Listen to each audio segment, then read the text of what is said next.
So day two, a couple of projects I want to do. Collected a few things. Hopefully that fits in there to delete the airbag. Got some wiper blades, battery hold down, the rods hold that down, hood prop, and then the visor clips. A little different, but one of my favorite things to do is upcycle, right? That car needs a battery hold down. It's the same one as the S2000 takes. So I bought a new one, but you know, of course the new one's gonna go in here, and then I'll use this one for the Civic. You know, might as well. I'd rather have new stuff on this car. Other projects I'm gonna get into today, I need to take that hood latch out. And the reason that's not working right is that it's all bound up, so I just want to take that off there, clean it up, get it moving. That should fix the hood. Got the hood prop clip changed out. Swap out the battery hold down so we can get that secured in there. Got the visor clip so we can fix the sun visors on this. Hopefully that delete fits so we can take out that airbag. And we'll straighten out this radio.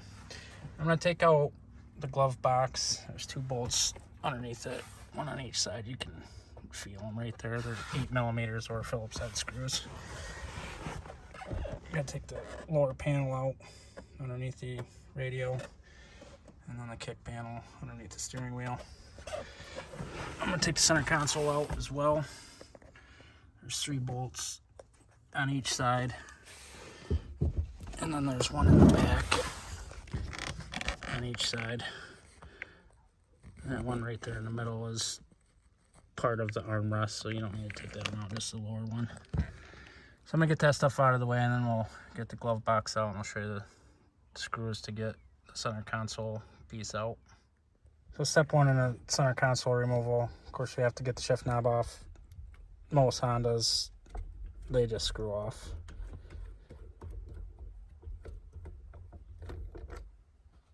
So we get that out of the way, and then the 8 screws that hold the center console, 3 on this side, 3 on that side, 2 on the rear. And then we're gonna take that screw out. There's a screw in there, and then there's one up high. So there's 3 there, and then on the top corner there's a clip, so it just pulls towards the rear seat, and that'll pop out of there. And then of course the 2 screws in the glove box, so we'll get all this stuff out of the way. With the shift knob off and the 8 screws out of the center console, you just gotta slide the armrest back a little bit. You have to pull the e-brake up, but you can tilt this forward and slide that right on out of there. Oh, too bad it wasn't a gold coin. What do we got here? Oh, car wash token, sweet. Something else that drives me crazy. It's like somebody, whoever took this apart, we have 4 bolts that don't belong here. Like, what do you do with the hardware? So when I put this back together, I'm gonna put the correct hardware back in it. It's always fascinating to me, like, to just throw it away and then find something else. So the center console, just pull that back. There actually should be 2 clips on that. The metal clip that's there slides onto there, and then clips in here. So I have some of those clips too, so we'll fix that as well. So to get the cup holder, this little pocket out, there's 4 screws. Yay, the correct hardware. So I'm gonna take that out so I can get a good cleaning on it.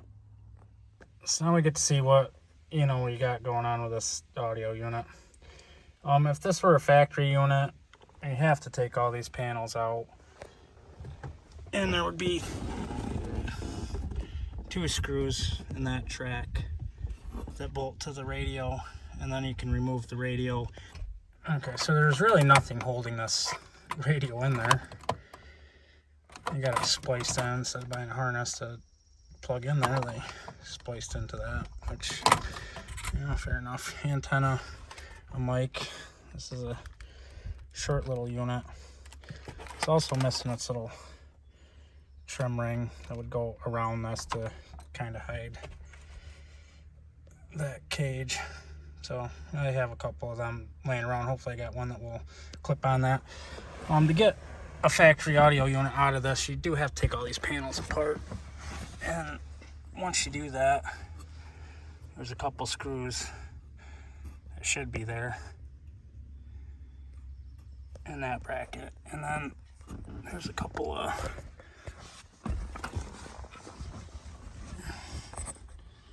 screws right there that go into the bottom of the heater control panel. We'll take them out, and then that whole unit will pop out of there.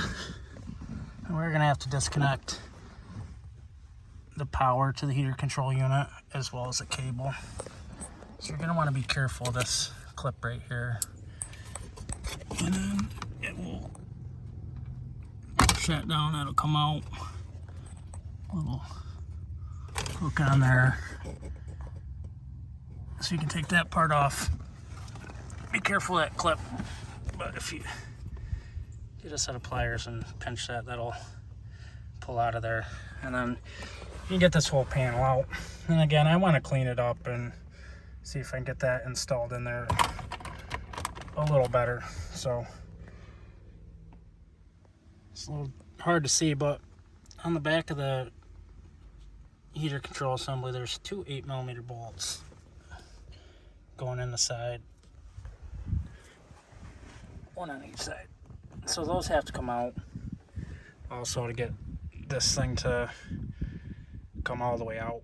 Two more hidden screws behind the defroster, and then your hazard switch, just a little pry on those. Those are just clipped in there. So you got two Phillips head screws holding that in. So somebody, when they put this in here, they trimmed that a little too much. It's a little hard to see, but you can see where they cut this part off, so that's making that expand. We got the part that holds the radio corners busted. So I believe it would have fit a lot better if they didn't trim that extra bit off there, but we'll see what I can do with it. All right, so I refit a new cage in there. Now it's not all bent up. I found a trim piece I had laying around. I did have to modify it a little bit. I had to cut some little slices in that radio so it would clip on there. So after I fit the trim piece on there, I slid the radio in about where I want it to be. And then I'm just going to use that hole in the cage. I'm going to screw a little hole in the top of the radio and put a small self-tapping screw in there to hold that from sliding front to back. That'll look much better. Okay, I got that all back installed. Looks a lot better with a trim piece, not stuffed in there. Just a simple screw on the top. So I'm going to clean all these pieces up, start reinstalling everything. Of course, I'll test that before I get it all bolted back in. It's much more tidy. Like it. Oh, let's look at getting rid of that. I'm not encouraging anybody to do away with their airbag. But after you get the glove box out, there's three 10mm nuts. And take them out, and then there'll be a connector here. SRS stuff is always marked in yellow. And there's actually the connector for the passenger side airbag. So we're going to undo that and pull that wire harness out with it. Here's the airbag delete plate. It's actually a Honda part. Just clips in, sets in the front. There is two screws. I'm not actually sure what those are supposed to screw into, because when you put this in there, there's nothing up there. So I might have to make a strap to attach them screws and then maybe attach it where the old airbag was. But it just sits down and takes the place of that airbag. For the airbag delete, I just attached some generic strap. You can get this at any parts store. It's something I had laying around, and fit that up and mount it trim it to where it mounts to the same spot where the airbag was. And actually where the airbag was is a support for the glove box, so we need to put a nut and a bolt through that anyways. Put the airbag delete back in. Ran the straps down through. There's 2 mounting bolts for the old airbag. That one right there is the brace for the glove box. That's where the glove box latches. So I'm gonna get a 10mm nut and bolt. We'll line that up with the closest hole on both sides, and we'll put some hardware in there and get that tightened up. So nut and a bolt through there. I actually use the old nuts for the airbag. Got that tucked in there pretty nice. So just gonna come in here and trim the excess of that strap. Then we can start cleaning and putting it back together. I'm starting to clean up and reassemble this. And you know, hardware's key. I know I mentioned it earlier. There aren't spare parts. Devil's in the details. Getting all the panels cleaned up. Delete looks nice. Radio looks nice. Starting to get that all cleaned up. Clean up that carpet a little bit before I put the center console back in there. But we can't forget about the details, right? We're gonna change out that hardware, replace some missing clips, missing bolts. It's always the details that make a good car to a great car. So over the years, I've taken apart plenty of Hondas, you know, and I always grab hardware because that's what it takes to make them right. We'll match up some of the stuff that's missing, get a few clips that are missing, make sure it has everything back as it should be. Gonna vacuum this out. Do a little bit of cleanup, but got all the panels back together. Everything cleaned up. Looking nice. I know earlier in this video, taking out this heater panel was a little unclear. You know, so getting all the plastics out of the way. If it was a factory just taking out the head unit, the 2 bolts in the back, you could get the head unit out by itself. If you're taking out this whole panel, you got to pop these out. There's screws behind there. There's screws up in here. There's 8mm screws on each side as well. So if you're just going by the early part and you start pulling on stuff, you're gonna have some trouble. But I'm liking how it's starting to turn out. You know, we got a ways to go, but you know, everywhere I look, like, what'd you do with the rest of that? It'll get there. So I'm gonna clean this up, get on to, you know, some of the jewelry, just quick fixes with the visor clips, the hood prop, the battery hold down, you know, and of course wiper blades. I'm gonna throw wiper blades on here just because I want them to actually work. I'm running out of daylight, but I do want to pop off the wiper arms themselves, paint them flat black. It'll look better that way, but for today, I'm just gonna put some new wiper blades on there, put them back to factory. I could get the front wiper blades from Honda, the rear one, I don't know if it's back ordered, discontinued, no longer can get it, so I had to go with a Delco there, but you know, new windshield, I want to put new blades on there.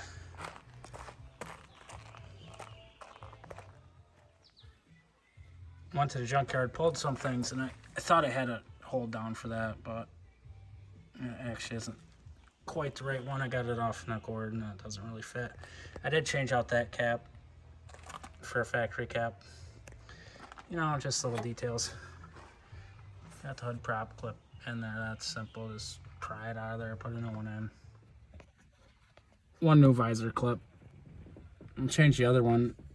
These just quarter turn. Grab up some pliers.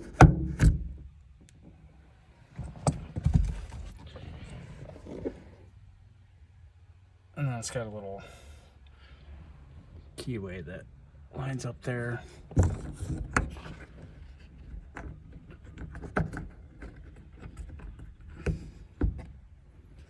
So start at a 90 and just twist it. Oh boy, that's the fun stuff right there. Nice and easy. Simple fix. All right, job done. I'm gonna wrap this up for today. Actually, this probably went a little longer than I thought, but at any rate, here's the upcycle. Got the battery hold down out of the S2000. Gonna put that in the Civic. So pretty simple. There's a couple slots in the bottom of the battery tray. So you just hook that, tighten this. So I did the back side, it's hard to see there, but you got a little slot right here. If this camera will focus, that'd be great.